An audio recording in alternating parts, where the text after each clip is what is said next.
And are you still, Mr. Homan, are you still targeting this 3,000 arrests a day a target, or how should we think about your capacity to arrest with these Look, new I resources? think the Department of Justice, 3,000 arrests, people say, what a ridiculous number. Do the math. We'd have to arrest 7,000 people every day for the remainder of this administration just to remove the people Joe Biden released in the country. 3,000, in my opinion, is not a target. It's not my target. But, everybody says 3,000 is a ridiculous, goal. I'll say, look at the numbers. We have to arrest more than twice many of that just to remove the people that Biden led, and that's not counting the 12, 15 million already here. So I don't think anybody's working on a goal of 3,000. I think I look at the numbers every day, and I think the men and women are doing a great job. I hope we get over 3,000 a day when we bring these additional resources on, additional beds, additional transportation contracts. Because again, and despite what some of you are all saying, most of the people arrested aren't criminals. Again, crap, wrong. I look at the numbers every morning. The first thing I do is look at the numbers. The numbers I looked at this morning, 70% of everybody ICE arrested is a criminal. But some of y'all say, well, they're not criminal enough. Just a DUI. 10,000 people a year die from DUI. Bottom line is 70% of everybody ICE arrested is a criminal. Who's the other 30% they're arresting?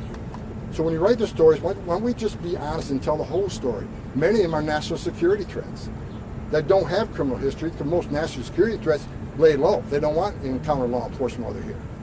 For instance, over 300 Iranian nationals. Probably not criminals, don't have a criminal history, but they're national security. And they need to be arrested and taken off the streets. Who are the other ones? Many of them are final orders. These are people who had due process at great taxpayer expense, and a federal judge ordered them removed. And our job under statute is to remove them. So we find them, we remove them. May not be criminals, but they have a due process. And the reason we're doing that, because if we don't, we send a message to the whole world. It's okay to cross the border illegally. It's a crime, but don't worry about it.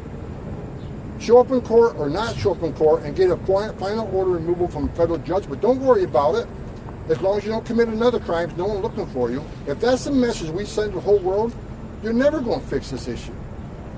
There are millions of people standing in line doing things the right way, taking their tests, doing their background investigation, paying their fees. They're sitting in the back seat. Well, we had 10.5 million illegal aliens come to the border, who a vast majority of them were asylum cheaters.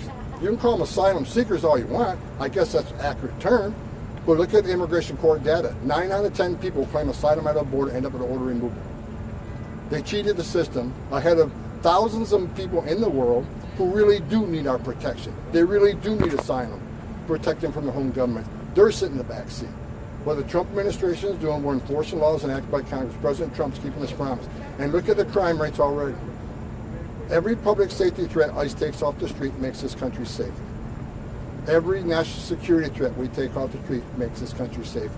Every illegal alien with a final deportation order that we remove sends a strong message to the whole world. It's not okay to enter this country illegally. It is a crime. It is not okay to be here illegally. And if you're here illegally, you got a problem. You should be looking over your shoulder. It's not okay to be here illegally. Like it wouldn't be okay for me to be in any other country illegally. We're enforcing the immigration law. That's what the American people put President Trump in the Oval Office for. President Trump's success on the border is unprecedented. We've got the most secure border in the history of the nation today. I've worked with 6 presidents, starting with Ronald Reagan. No one has come close to the success of the Trump administration on border security.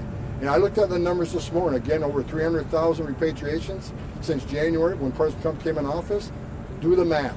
That's historic, especially when 70% of those are public safety threats and national security threats. No one does it better than the man sitting in the White House here, Donald Trump. And I'm proud every day when I wake up. I'm proud to work for this president because he's making this country safe again every day, and you all see the numbers. Mr. Homan. Tom Homan addressed ongoing concerns surrounding immigration enforcement and the perceived arrest targets under the Trump administration.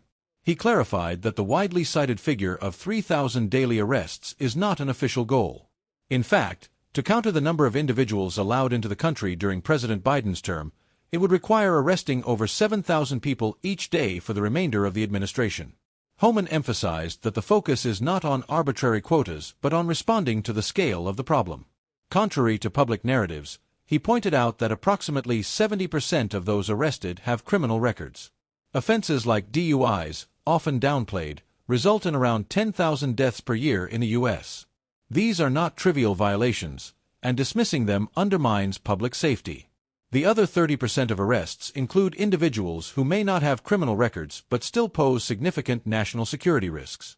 Many of these individuals have received final orders of removal from immigration judges after undergoing due process at the expense of U.S. taxpayers. Homan argued that ignoring these orders sends the wrong message globally, that illegal entry into the U.S. carries no consequence as long as no further crimes are committed.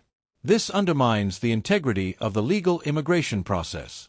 Millions around the world follow legal channels, undergoing background checks, paying fees, and waiting patiently, only to watch others bypass the system. Homan highlighted that many who cross the border claim asylum but do so fraudulently.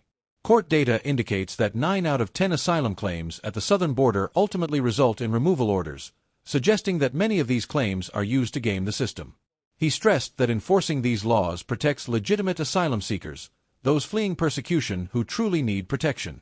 By allowing the system to be exploited, the U.S. risks delaying or denying help to those with genuine needs. According to Homan, the Trump administration is simply enforcing laws passed by Congress and doing what the American people voted for. Every removal of a public safety or national security threat contributes to a safer nation. Since January of Trump's term, over 300,000 repatriations have been carried out, many involving individuals considered threats. Drawing from decades of experience across 6 presidential administrations, Homan asserted that no previous administration has achieved the level of border security now in place. He expressed deep pride in working under President Trump, attributing much of the current success in immigration enforcement and national safety to his leadership.